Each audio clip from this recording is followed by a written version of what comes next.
All of the other chiefs meet on a regular basis and do regular sync-ups.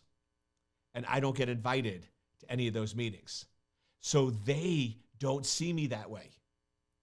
But question, they don't see you that way because how you show up and how you act. Welcome to Life of a CISO. I'm Dr. Eric Cole, your host, and we'll be taking you on a journey each week on what it takes to be a CISO and what are solutions that you can implement today if you are currently a Chief Information Security Officer or if you want to be one in the future. This is Life of a CISO. Welcome, and a couple of extra welcomes because I'm feeling in a good mood. I hope you are doing awesome, my friends, but I hope you know what time it is. It is time for Life of a CISO with yours truly. Dr. E is in the house. I hope you're ready to rock and roll with us and have some fun.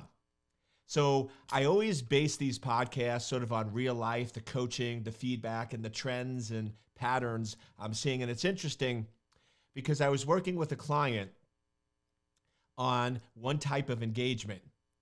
And then all of a sudden we started having a completely different conversation in a different area.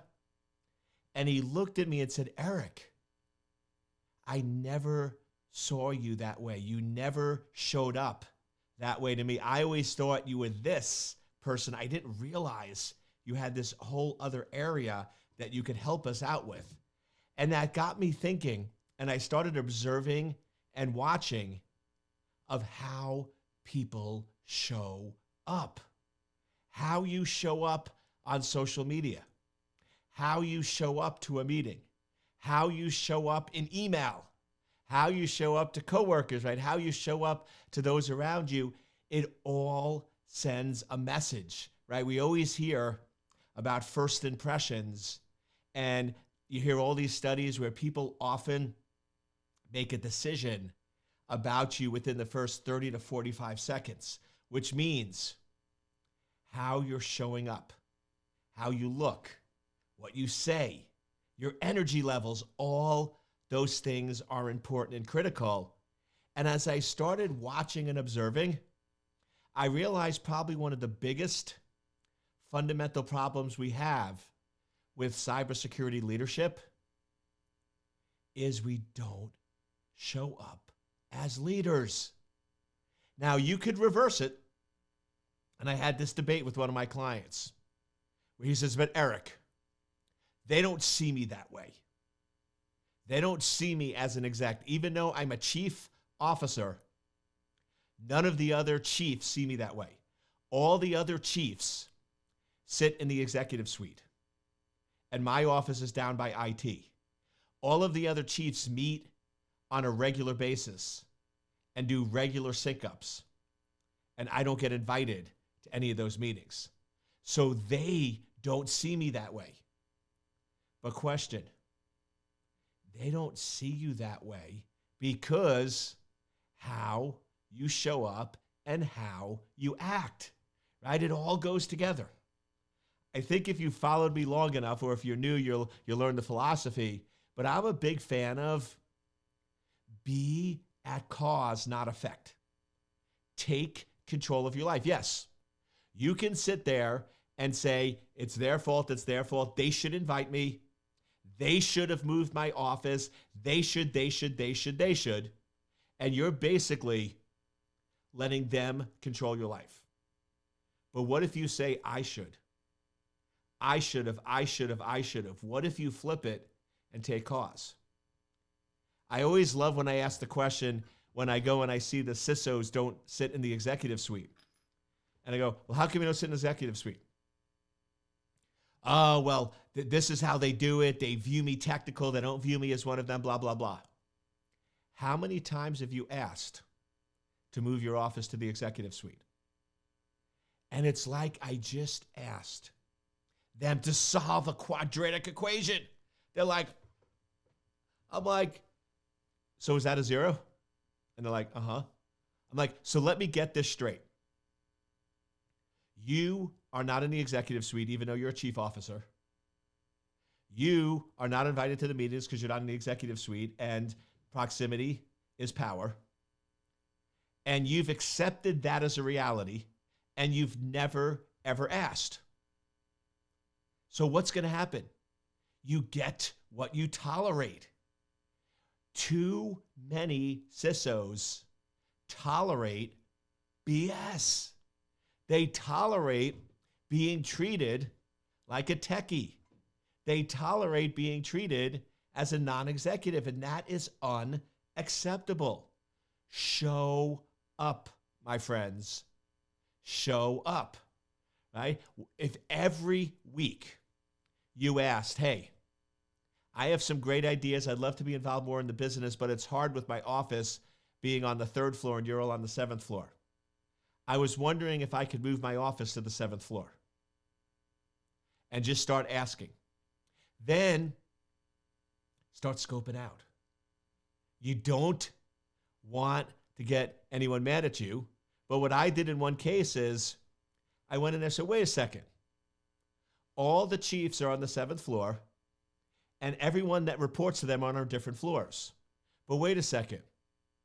Why are the 3 accountants that report to the CFO taking up valuable office space on the 7th floor?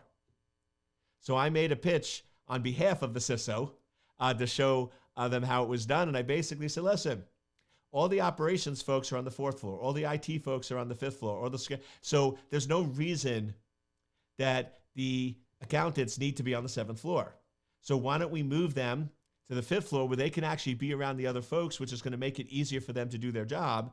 And we move the CISO to the 7th floor in their office so all the chiefs can be together, right? And yes, it took a little bit of time, but guess where that CISO now sits?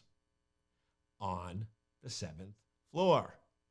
So you have to show up. If you want people to treat you as a chief information security officer, then you have to start showing up as one. And, you know, I always love my stories and my analogies, but sometimes you might have to think a little differently. And I know you might have heard this story, but it's one of my favorite ones, so you'll get to hear it again. So a famous golfer in the United States was asked to go to Saudi Arabia and play golf with one of the princes. So they flew him over on the prince's private jet, top-notch, first-class accommodations, and they had an amazing week playing golf every single day. And the trip came to an end, and the golfer went to get back on the airplane, and the prince said, I want to give you a gift. What would you like? What would you like as the gift for you spending a week with me playing golf? And the golfer was like, listen, you took care of me. You accommodated everything. You paid for everything. That's gift enough. You don't need to give me a gift. And the prince insisted. So finally, after a few minutes, the golfer's like, okay, how about a golf club? Because he collects golf clubs, like putters or irons or woods or things like that. So he said, just get me a golf club, right? He was being a little humble. So the prince said, okay. And they left. Now, on the flight home, the golfer couldn't help but let his mind wander a little bit.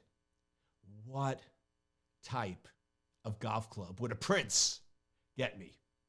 Is it going to be a putter with diamonds in it?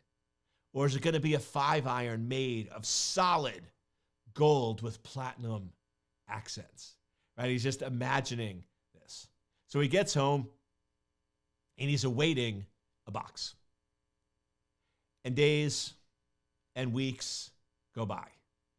He's like, maybe the prince forgot.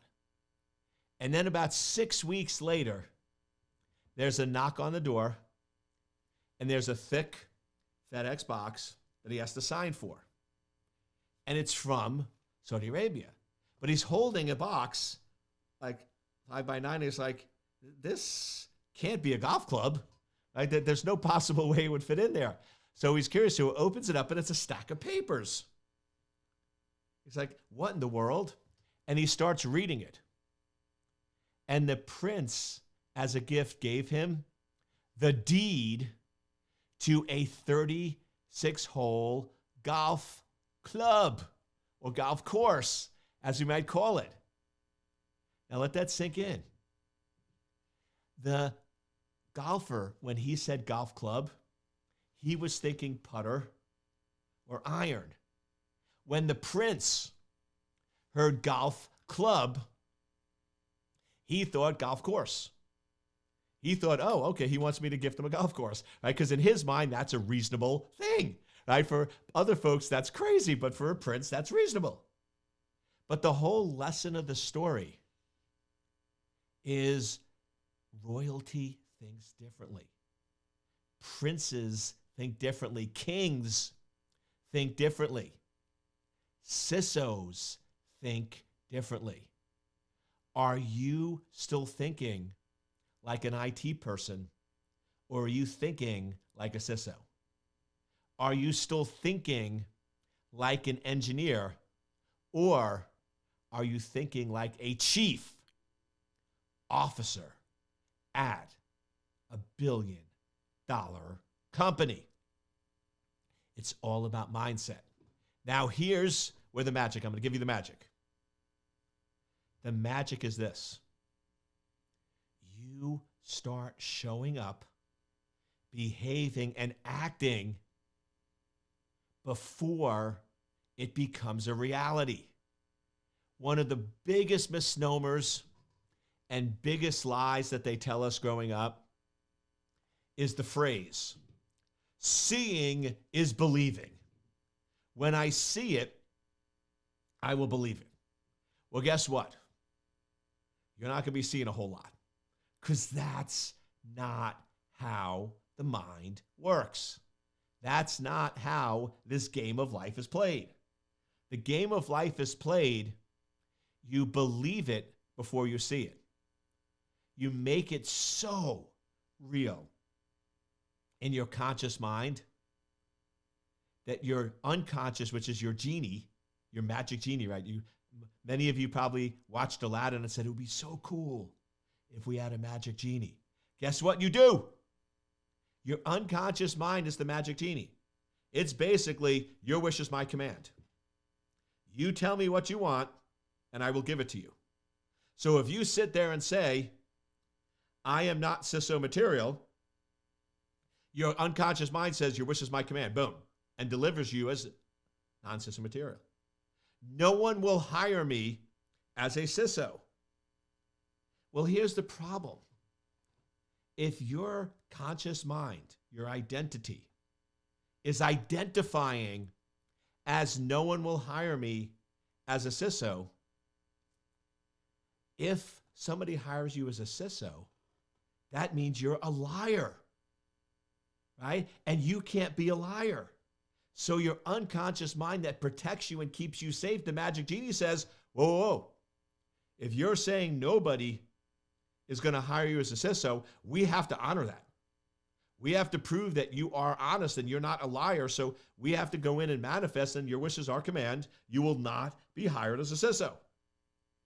And I know if you're new to the game, you might think I'm crazy. You still might think I'm crazy, but that's okay. The point is, that is how it works.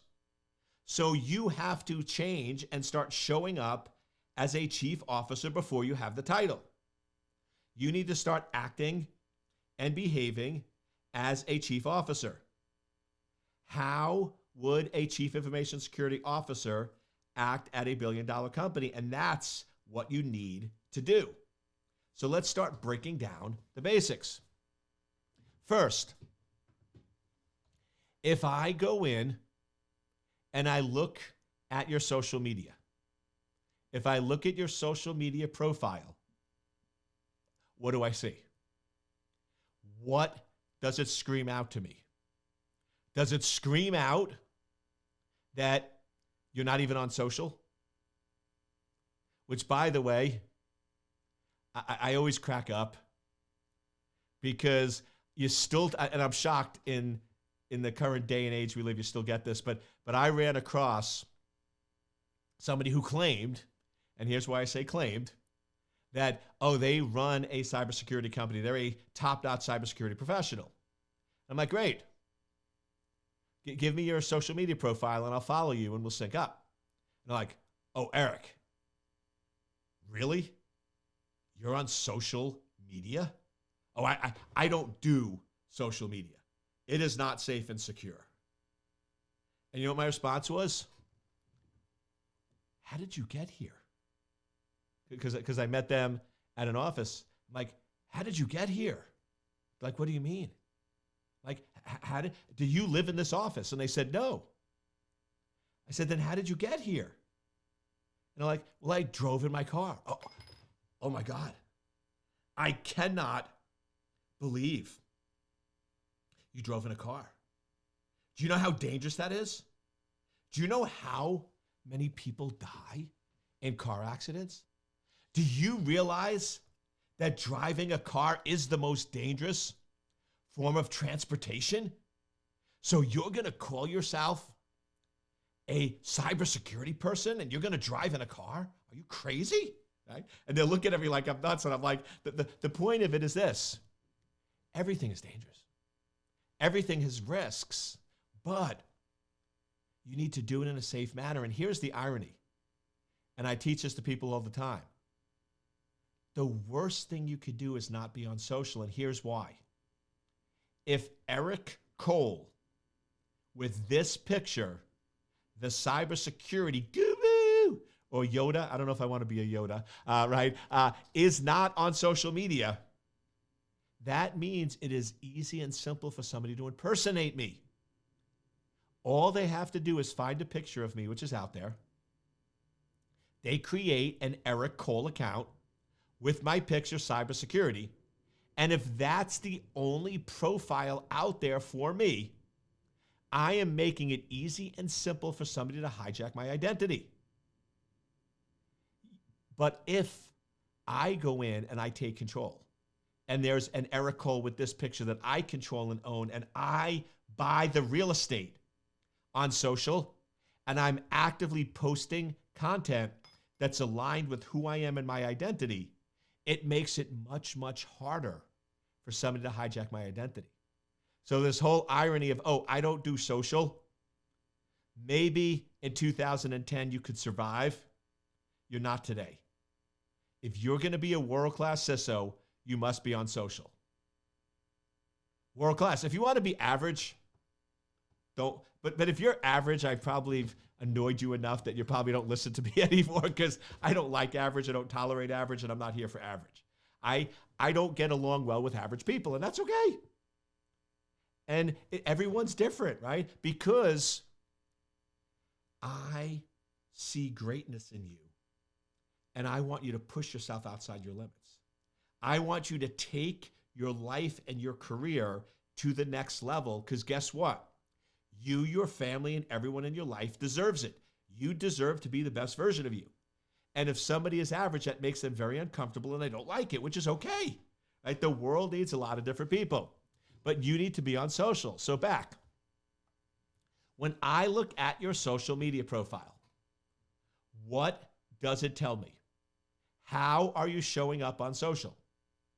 Is it saying that you're really hiding and shy? Like, I don't get people on social. Like, they don't put a picture. They don't put any information. They don't put details out there. The information is out there, my friends. Show up. Show up and own who you are. Right? Then, what do you post? How frequently do you post? What is the content?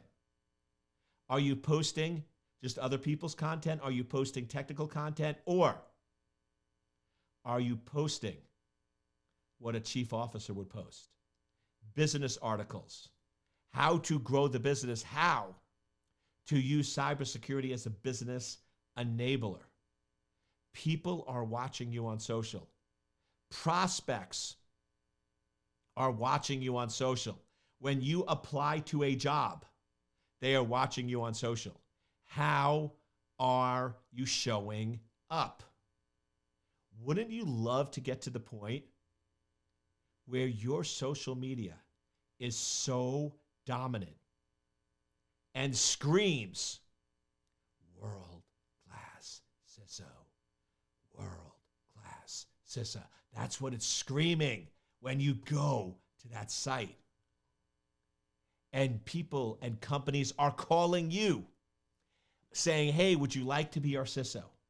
How cool would it be if a Fortune 50 company called you and said, listen, we've been researching and looking online, and everywhere we go, your name pops up, and you appear, and everyone we talk to states you are a world-class CISO. Would you like to come in and be our CISO? How cool would that be? That would be amazing. But that's what happens when you show up. So social media, that's the first area you need to take control of to be a world-class CISO. Next, your CV. When I look at your CV, when I pick up your CV, when I glance at your CV, is it screaming world-class CISO? Or is it screaming, this is a techie person that wants to be a CISO? Because most of the resumes I review with all of my top clients, that's one of the things I include in the service, the coaching that I do for them, is I'll review their CV. And almost every one of them, when I look at it for the first time, it is screaming, it's a technical person that's trying to be a CISO. But you want your CV to scream, you are a world-class CISO, period. That means no techie language. That means no techie skills. That means you don't talk about your technical abilities like firewalls and idea. They don't care about that. Everything about it should scream world-class CISO. Then, how do you show up? How do you show up? Do you show up looking like a chief executive? Just at any company, your company, or you can sit outside a building, and I want you to watch everyone coming into the building, and I want you to tell me who are the executives and who are the technical folks. And you can almost always tell. You don't have to wear a full suit, but typically an executive is going to have a jacket, right? Look pretty sharp, pretty clean. And nobody get mad at me. Nobody get mad at me here. Right? But your techies pretty much going to show up with your AC/DC or Def Leppard t-shirts on and shorts. Cool, right? Totally cool. I'm not saying that. But the point is, you're going to set an impression with how you show up. So dress is important. I'm not saying you got to buy expensive suits, but I'm saying you got to look the part. What if you just started wearing, you can wear it with jeans. Just start easy. If you're a t-shirt person, just start with a button down. If you're a button down, just put on a jacket. Just start dressing a little differently, because unfortunately, whether you like it or not, people are going to pass judgment on how you look. Then, how do you talk? Do you talk business? Do you talk strategy? Do you talk growth? Or do you talk techie? Also, executives tend to listen and ask questions before they give an opinion. Technical people tend to love just to give answers and solutions. So even the way you approach a conversation and the way you speak is different between a CISO and a technical person. Then, what is the type of advice you give? Are you giving technical advice? Are you giving strategy? Are you identifying problems, or are you identifying ways to fix the problems? Are you going in and just trying to point the finger, or are you going in and owning the issue and coming up with a reasonable way to address it? But it's all how you show up, right? You need to start behaving and acting like a chief information security officer, because it doesn't happen the other way. Most people want to get a job as a CISO, and then they think they'll start acting as a CISO. And this is why most CISOs crash and burn, because they get hired as a CISO and they still act a security engineer because they don't know how to act like a CISO because they never did. But what if you flipped it? What if right now, today, starting today, you did a post, you update your CV, you start showing up as a CISO. Even though you don't have the title, start behaving and acting like you do. Nobody is going to stop you from dressing a little differently. Nobody's going to stop you from updating how you show up on social media. Nobody's going to stop you how you show up in meetings. It's you, they can't. So if you start acting and behaving like a CISO today,